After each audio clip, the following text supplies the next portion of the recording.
This one was a final in both Vegas and New York. And Angelo Hancock taking ground early. Can you settle this for us, Richard? Does he go by D'Angelo or Tracy? D'Angelo is his stage name. It's his pen name? That's what he said. His pseudonym? His name's Tracy, but his wrestling name's D'Angelo. Okay. So we go D'Angelo. Yeah, you know what? This is a matchup that excites me about the future of U.S. Greco. Because you got Hancock, who's gone through the completely different route than Zillmer. Mm-hmm. Came out of high school, not a highly recruited guy. I think he was 4th at the Colorado States. And he comes out and he's doing this. He went from 3rd in Fargo to 3rd at the Olympic trials. Exactly, in a year's time. He just shows you what training specifically Greco, especially here at the training center with all the top guys, or I should say many of the top guys, and Coach Lindland and Coach Momir, and getting that experience, going all in, committing to the style. Mm-hmm. That's what you see with Hancock. And Zillmer, on the other hand, goes through the college system. He's a Minnesota guy, so Greco in his blood. That goes through NDSU, has a great career there for the Bison, and he comes out and does the Greco thing, you know. So that's something you like to see, a top college talent coming out and doing Greco, and, you know, a young stud who starts from, you know, skips the college scene completely and just commits to the style like we're seeing with him and Kamal Bey. And you see Hancock take a 1-0 lead early, and this has really been how all their matches have gone so far. Hancock with the early lead on passive points. Both passives called so far have been against Zillmer. But you were mentioning with Zillmer going through the college ranks. Brandon Paulson yesterday kind of was mentioning Minnesota Storm, they're recruiting. They want guys to go Greco. They want guys in their program. They don't care if you went folk style. They don't care what your background was. You know, they got Jason Ness to do Greco. He got 3rd at Senior Nationals. So they're very comfortable with transitioning guys. They feel that with their coaching, they can move guys around. And Zillmer, especially coming up from 85, where he was very successful last year at the Olympic trials. You know, he's extremely tall, so it's not like he doesn't have the frame for it. I still think he might move back down, maybe try and challenge Provisor. But if he can beat Hancock here, that might keep him up. But you were mentioning with Hancock being at the OTC, you see the positioning. But this is the first time that Zillmer has taken the lead in this series against Hancock. Well, and Zillmer's making jumps. We've mentioned Hancock making jumps. Zillmer, you know, coming out of college, it's not the same game. You've got to have an adjustment period. And from last year to this year, you're seeing he's making the jumps to put himself in position to make a world team. He medaled overseas last month. Hancock on the edge here. And they went into the table. I don't think they hit. Oh, they're going 4 for Zillmer there. So this drastically changes, as had a couple papers here in the way of the chairman. This drastically changes the outlook of this match and kind of the outlook of 98 kilos going forward this year. We haven't seen Joe Rao, so these two have kind of been the guys. Every other time that D'Angelo's wrestled almost anybody in the past year, he's won that position. He's won that over-under position. He was able to, you know, throw his hips over, convert it. Zillmer kind of almost, you know, you saw him sprawl back there and just planted D'Angelo. Just completely different than anything that I've seen from these two. But one thing we know about Tracy, he is immensely confident. Yes, he is confident. He's got the goods. He's got the talent. He's a junior world bronze medalist this year, and that's one of the toughest tournaments to medal at, you know, worldwide. So he's got the talent. But this is going to make him be offensive and really push the match. This is where we find out what he's made of. Over-under position. He's got him on the edge, and that time he again landed on his back. So we got 4 offered from the whistle, 2 offered from the judge. Chairman's going to call them both over. I saw D'Angelo land on his back. I'm going to Zillmer on that. Yeah. Just initial impressions. I don't Zillmer think 4. did not expose. Let's get that out of the way. He didn't expose. Hancock goes for the throw. Maybe you do the, as we saw in the earlier match, 2 for Hancock with the throw, but I think it was clearly he got caught on his back. Yeah, and I think, and it is going to be 2 red, so we went correct throw there, we're assuming. And this is a nuance that I'm not used to seeing. Yeah. You know, and maybe it's an international versus American official pattern, but, you know, here's a key challenge if you're Zillmer.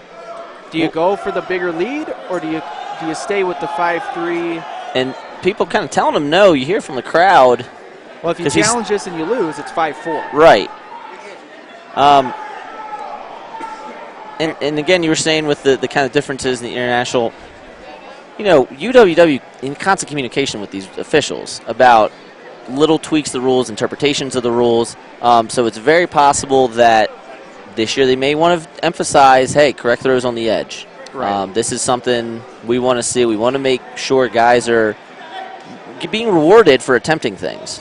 Well, here's the thing. Call that in the center of the mat. What do you think it is? It looks like two for Zillmer. Right. But they're going with it. I'm going to have to get some clarification on that after we get done here. But so this is a situation you're in. If you stay 5-3, the takedown doesn't beat you because you have the 4-point move. But now a takedown beats you. So that's what you risk. Although with 2.5 minutes left, there's still way too much time in this match to think about criteria. Right. And Hancock moving Zillmer around a lot now, but he kind of is getting a little over-aggressive. And they want fleeing here, and it's going to get offered, so we're going to get a caution in 2. So now Hancock, all the momentum was in Zillmer's favor at the end of the first with Zillmer planting Hancock on his back. Now we got a 6-5 lead, caution in 2, and are we going to get forced parterre here? I don't believe so because it wasn't on the edge. Am I correct in that, Richard? Yep, we're back on the feet. Right. And if you're Hancock's corner, that's what you needed to see. You're in a hole going into the second period. Yeah, we know you're great when you're leading, you're confident. But when you're trailing, that's when you find out what you're really made of. And, credit to Hancock that he kept pushing forward and wasn't really afraid of Zillmer snapping him down. He was confident that his body positioning was going to be sound enough to win that tie, win that battle, whether it was the caution 2 or a takedown. And we really haven't seen much offense from Zillmer. So now that he's back trailing, and can't play the position game, he's got to open it up with 1.5 minutes left. All his points have come either off the passivity or off Hancock's over-under attempt. And this is the most points we've seen. This basically doubles the combined score of their first 2 matches. Right. So let's hope we get like a 9-8-1 at World Team Trials, right? And we're going to get passive offered against red. White paddled both ways. Down to the last 70. This is the loudest the crowd has been so far at this Dave Schultz. This is one people have kind of been waiting for all day. Angelo doing a great job holding center here. Really working on the wrist of Zillmer. Keeping those elbows in. And drag attempt from Zillmer. Nothing coming of it. Almost had Angelo in rear standing. And this is a point to me where it kind of gets interesting with so many people yelling, if you can even hear what your coaches are saying. This is kind of where Hancock has to go on instinct and where he's been coaching the last few years. Absolutely. Zillmer is in complete desperation mode right now. He's certainly pushing forward. Kind of looks like he's not sure what he wants to do. Looks like he really wants to just go with that drag. And we're going to go to the edge here. I thought we were going to get somebody going through a table. Last 10 seconds of this match.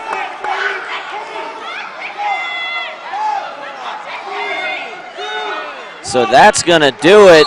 And Richard, if this is UFC, I'm giving that one match of the night bonus. Yeah, that was a good match. That was a really good match. You saw the adjustments made from December to now. And if you're Zillmer, you close the gap a little bit. But if you didn't get a win, but you closed the gap a little bit. And if you're Hancock, you came back. You know that if you have to score on them, you can. It doesn't have to be a 2-0 match. So there's takeaways from both sides moving forward that are in a positive direction. And I guarantee you we're going to see that here in a couple months in April. Yeah. So now whether that's 2-3 if Rao is able to come back, or whether that's 1-2 in the finals, but either way, right, it's probably going to be the semis or the finals. Coming down to the last match of the night here, we've had some exciting Greco action. Really great first day of the Dave Schultz. Greco is always a fun way to kick it off. You see people get tossed on their dome. You see exciting things like that. For me, like you were saying, you see the progression on both sides. Now we got to see that at the international level. Absolutely. If Hancock and Zillmer go overseas and they're in a final, say Finland, we go to Finland a lot, say Belarus, Bulgaria, are we going to see them able to do that against the top level guys? Tracy was able to do it at Junior Worlds. You mentioned the bronze medal. We were in second place after day one. Yeah, we had, and that's with Bay not medaling. Right. What we have? I think 2 bronze and then 2 made the quarters, something like that. Now the next day didn't go as well. We didn't have a medal the next day, but you're seeing the progression from the lower age group up through. You can see Lindland's really taking an effort in developing the younger generation of guys and not just focusing on the senior level, which that's how you're going to win. You have to develop Greco from a young age.